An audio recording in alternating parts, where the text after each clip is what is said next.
Jim went back to Syria in 2012, making several reporting trips.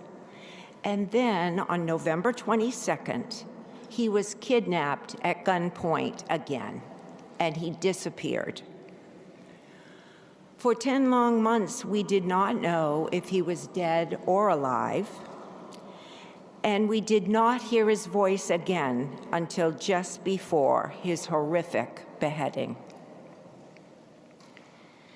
As those months passed, my own personal way of the cross intensified. My innocent, good-hearted son,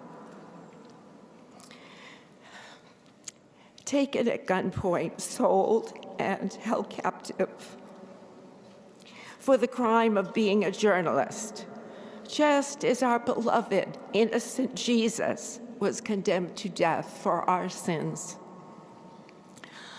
I left my job as a family nurse practitioner and spent the next 20 months desperately trying to find help for Jim's release.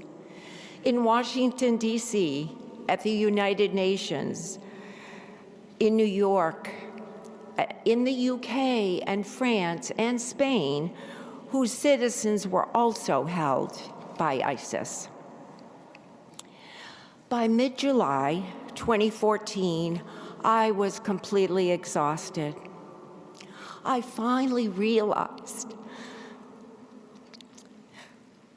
that I had to surrender Jim. So I went to our adoration chapel and entrusted Jim to our God. In that moment, I felt reassured that God would set Jim free. 2 weeks later, Jim was brutally and violently beheaded.